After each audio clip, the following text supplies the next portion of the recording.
Manchester United, the system, the managers, the players. For a decade, these words have been thrown around in the media, a constant, predictable shiz show of blame and excuses. Everyone has a theory. It was the Glazers. It was the transfers. It was the tactics. But what if all of those things are just symptoms of a much bigger disease? We're going to dive deep, past the headlines and the punditry, to show you what's really, fundamentally, still going wrong at this fudging club. I watched Forest the other night. I was kicking my cups of tea over. I was watching it. All I hear was they're neat and tidy, but they were never going to score. Never going to score. No goals again today. Part of playing for Man, you're going to go back to responsibility for when you're playing for a big club and you're getting all this, the big contracts and all the reward. Is a responsibility to win football matches. Ultimately, is that what we're here for? To win. So when we sit here and watch Man United, we're going, I'm getting fed up with this. But have you seen signs of what? Signs of getting the odd draw?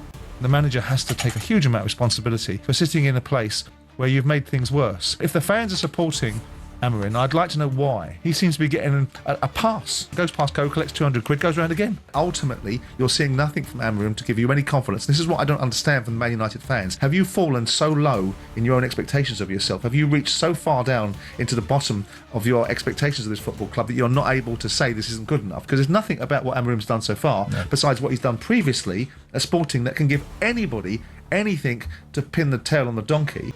All right, fam, let's get one thing straight. As of right now, September 2025, Manchester United are in a position that no one thought was possible. Under a new manager, with new players, and a brand new era under Sir Jim Ratcliffe and Ineos, we were all promised a revolution, a return to the good times. Instead, we're looking at a shiz show. Let's not dance around it. The numbers are terrifying. After 4 games in the Premier League, United are in a humiliating 14th place.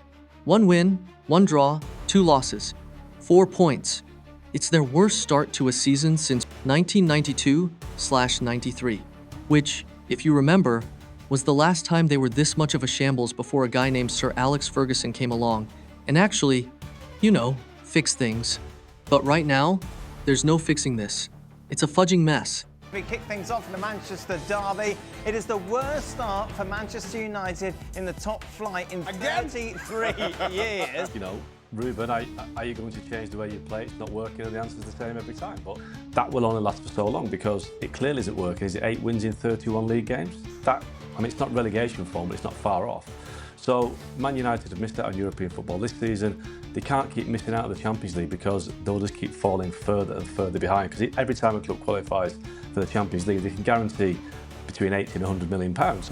Amorim is on the clock now. He needs to get some results. They got Chelsea at home at the weekend. They got Brentford away the following week.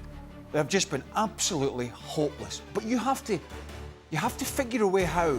Right, if Casemiro hasn't got the legs to get around, and Agate's been hopeless, and Bruno Fernandes, I really want to get him a bit further forward. When you have a weak midfield like that, you cannot have 3 attacking players. You cannot. He's a couple of games away from A, the players throwing him under the bus with all these leaks, because we know it's going to happen, or B, Ineos having to give him a single ticket back to Portugal because he's out his depth. Do you think he cares? He should. I feel like in a state where he's like, I'm not changing, sack me if you want, please, get me out of here. To that point, I think he should. And while it might have worked in Portugal and he had success with it, including in Champions League, now it's a bigger stage and it's a bigger ask. And now you're truly being tested and as a manager and a test that he's simply failing. Their last match? A humbling, embarrassing, and completely expected 3-0 defeat to their crosstown rivals, Manchester City. And it wasn't even a contest. Phil Foden, Jeremy Doku, and Erling Haaland looked like they were playing against a pub team. Their defense, a brand new combination of Matthijs de Ligt and Lenny Yoro, was torn apart. It was a tactical mauling, a psychological beatdown, and a damning verdict on the supposed progress under Ruben Amorim. Bruno Fernandes himself came out and said they had a complete lack of control in the match. The players know it, the fans know it, and the manager is standing by his plan. Well, Ruben, what are your thoughts? That's obviously a day of frustration for you. Yeah, of course. If you look at the goals, we can avoid that goals. So that was the biggest difference. We suffer goals that is clearly we can do better, and especially the second one. So you start the second half well, you are pushing for our goal to open the game, and even the 2-1 that Brian could score.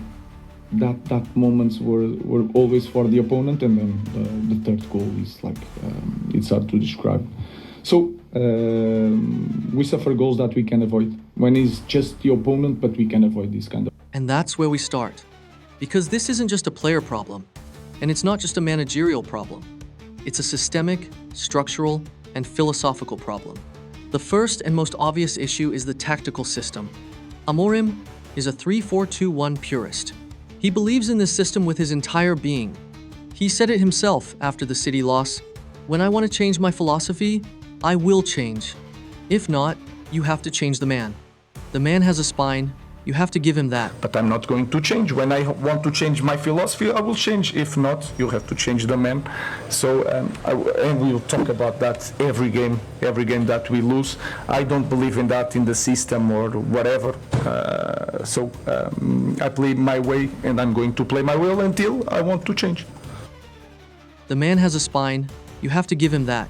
But is he trying to fit a square peg into a round hole? Fudging, yes. The Premier League is a league of back fours. Amorim's system is an outlier. And while other teams like Crystal Palace have had success with a back three, they have the players to make it work. United? Not so much. When Ruben Amorim first came, I was quite heartened by the fact that he was going to play three at the back, because I felt that they didn't have two centre-backs that were good enough to play in a four.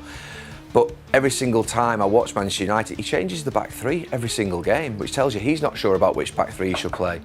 And he doesn't just change the back three, he changes the back five.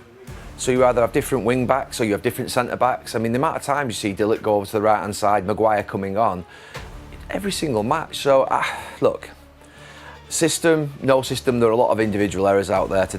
Let's talk about the personnel. Amorim's system relies on super athletic, offensively minded wing backs to provide the width and a defensive base that can press high. But are Patrick Dorgu and Noussair Mazraoui those guys? The stats say a resounding no. Dorgu, for all his touches in the opposition box, has 0 goals and 0 assists. And when those wingbacks get caught up the pitch, the midfield is left horribly exposed. Speaking of the midfield, this is the engine room. And right now, United's is running on fumes. Amorim is playing Bruno Fernandes in a deeper, more defensive role. Now, Bruno is an attacking genius, a creative spark plug. But is he a defensive midfielder who can track runners and win duels? Absolutely not. He's been routinely exposed, and it's a huge part of why United concedes so many chances. Then you have the likes of Casemiro, who at 33 is a step slower than the high-tempo midfield demands of the Premier League.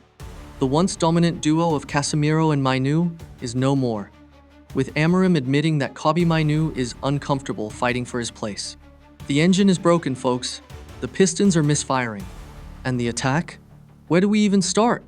For all the talk of a revamp, United have scored just 4 goals in 4 league games.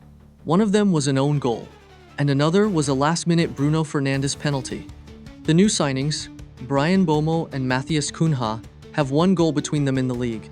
Cunha, who was brought in to lead the line, has 0. The absence of Rasmus Højlund, the £80 million man now lighting it up at Napoli, is a huge elephant in the room. The attack is blunt, predictable, and toothless. They are creating chances, but they can't finish them. The expected goals, XG, is at a healthy 7.9, but the actual goals scored is at 4. That's a staggering underperformance, a sure sign of a team lacking confidence and a clinical edge. But let's be fair, the problems run deeper than the manager. This is a fudging football club that is, to quote Sir Jim Ratcliffe, a fish rotting from the head. The off-field issues are just as, if not more, damaging. New owners have a long-term plan, but they keep making short-term, mind-numbingly stupid decisions. The squad is a mishmash of players from different eras, with different ideas, and it's clear they are not gelling. The fans are in a state of permanent frustration. They were sold a dream of a new dawn, but what they got was a continuation of the same old shiz. The team is not just losing, it's losing without a fight. The 3-0 defeat to City, A game where Bruno Fernandes admitted the team had no control was a wake-up call. It's a club with no identity, no confidence, and no real plan. Ruben Amorim might be a brilliant coach, but he has been dropped into a burning building with a bucket of water. He's trying his best, but the structure is collapsing around him. The question isn't, what's wrong at Manchester United? The question is, what isn't wrong?